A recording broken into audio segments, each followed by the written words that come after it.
was just the kind of girl to break my heart in two. I knew right off when I first clapped my eyes on you.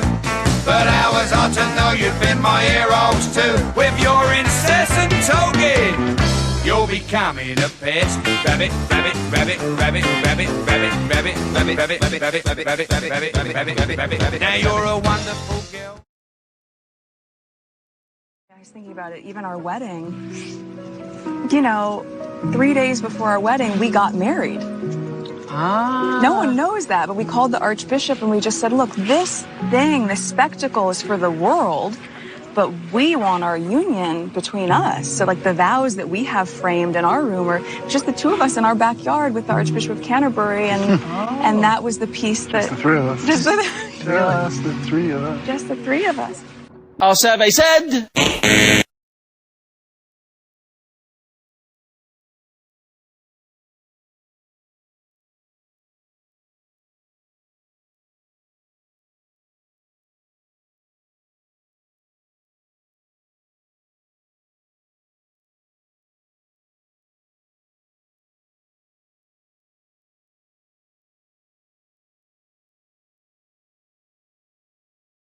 Just the two of us in our backyard with the Archbishop of Canterbury, and that was the piece that... Just the three of us. Just the three of us. Just the three of us.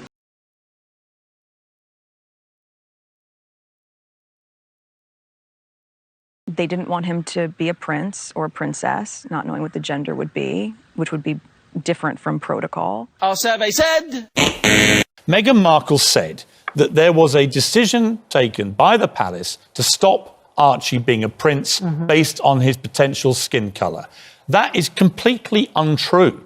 That's just not true. Now, the damaging effect of that, plus whatever may have been said to Harry, and we don't know what it was or the context, and we don't know who said it, but it was those two things have detonated, as you know, a racially charged bomb at the palace, which is almost impossible for them to refute because they don't talk in public about this kind of thing. And people aren't probably going to believe them even if they do now. But that's what concerns me, is that the first part of that allegation, we don't know any of the details or who said it or how they said it. And the second one is completely untrue. Meghan just got it wrong.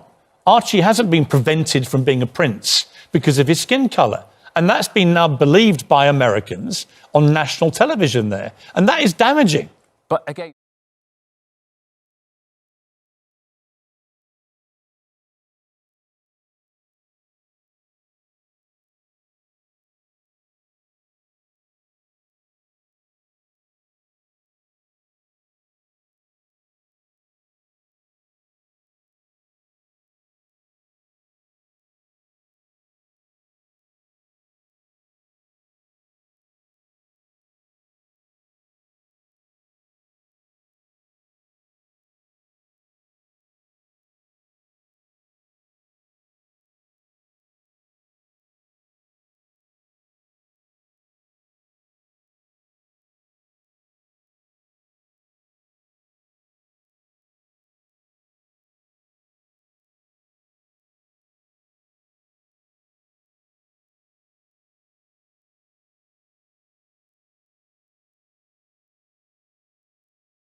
He wasn't going to receive security.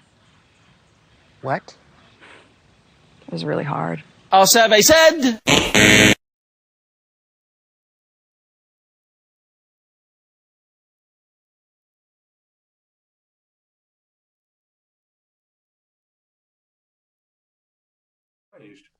Because if you're not in the royal family as a leading member, then I don't see why you should be able to draw on the public purse for security. I think you and I have disagreed on that point before, but we don't give public money to protect, say, David Beckham's children. So why should we pay money to protect somebody who's not an acting member of the royal family and has distanced themselves from it? So I don't have much sympathy with that point, and he has got sufficient private resources to pay for security himself.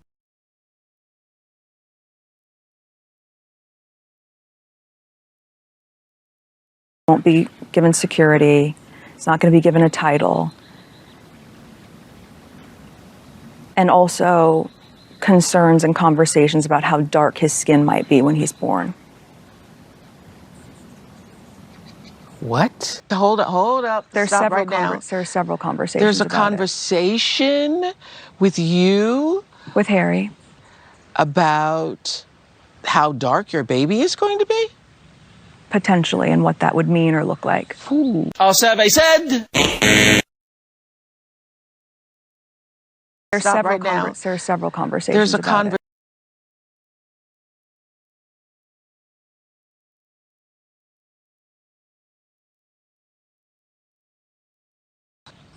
That conversation I am never going to share. But at the time it was awkward. I was a bit shocked. Can you tell us what the question was? No, I don't. I'm not.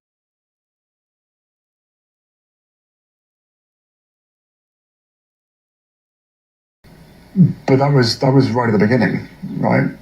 Like, what will the baby look like? Yeah, what will the kids look like?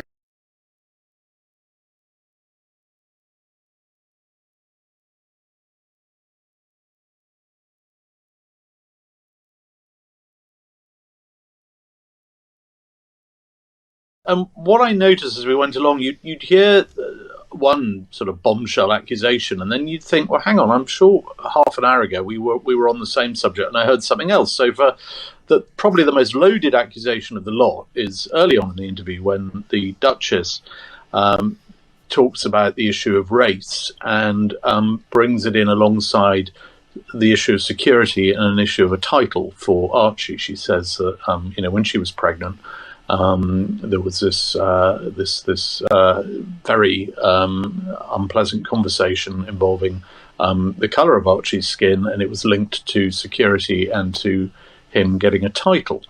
And that's obviously a very serious charge. It doesn't really stack up. The three don't interlink because security is nothing to do.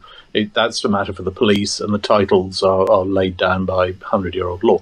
But then about an hour later, Harry kind of rocks up, and Oprah Winfrey, being a journalist, goes back and asks him about this because Meghan says, I wasn't there when this conversation happened. So she says to Harry, well, what about this conversation? And he says, oh, it was right back at the beginning, in the early days before we were married. So, in other words, here you've got one of the most important, central, and I would say, really heavy charges come out of this whole thing. But there's a pretty big inconsistency there. Look at the charge against the royal family of racism. Now, everyone knows when a baby's on the way, there's always speculation. What will it look like? Who will he or she look like? What colour will their hair be? How big will they be? What will they weigh? I don't know whether somebody in the royal household made a comment about what the colour might be. I don't know the truth of that. I really honestly don't.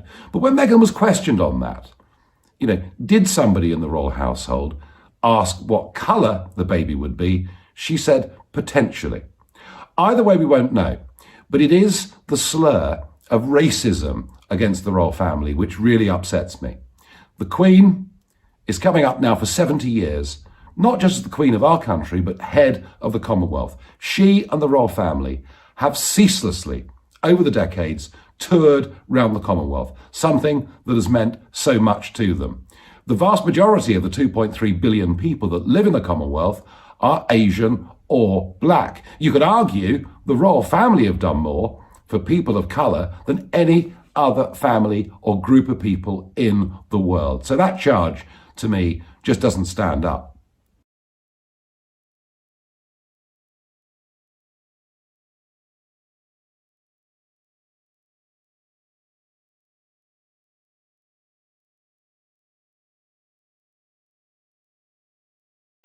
Britain's Prince Harry has issued a public apology.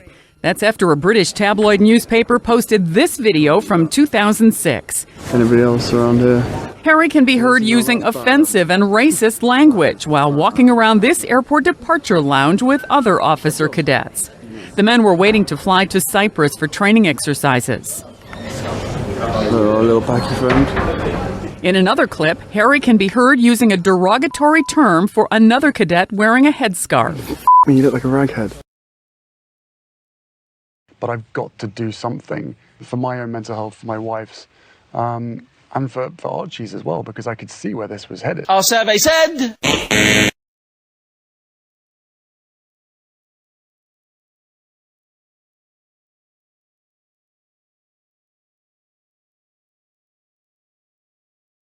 It was only right to share my experiences and to hope to encourage others to come forward. And so he did, with extraordinary candor this past week. I can safely say that losing my mum at the age of 12 and therefore shutting down all of my emotions for the last 20 years has had a quite serious effect on not only my personal life but also my work as well. Describing the depths of his sadness after losing his mother. I've probably been very close to a complete breakdown on numerous occasions. His campaign.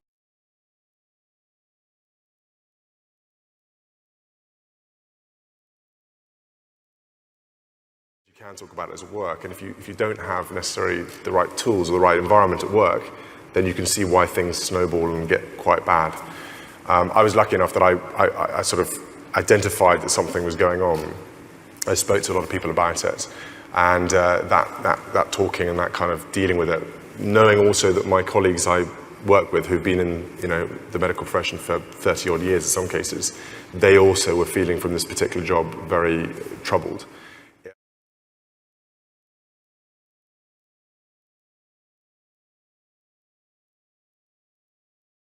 We need to remove the stigma around mental health. I think, as everyone has said, I think the most important thing is being able to talk about it. I think.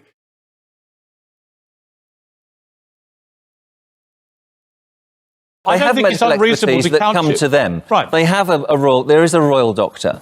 There's plenty of help available. I can't believe that she was stopped from going to see somebody who could counsel her, talk through her issues.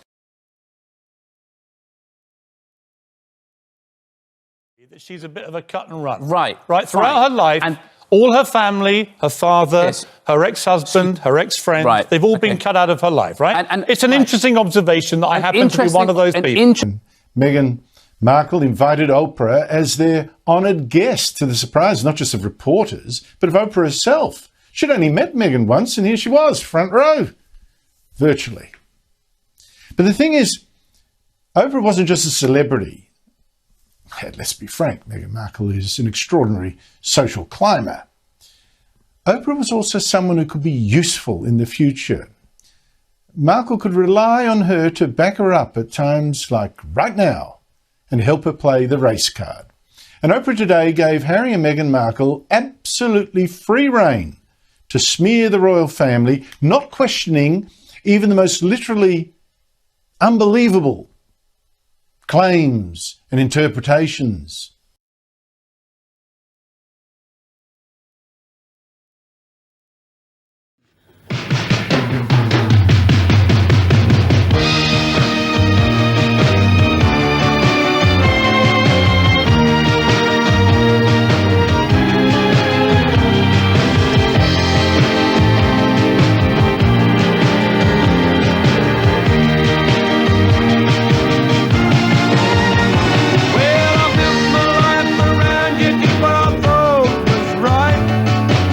Never cared about me now. I've seen the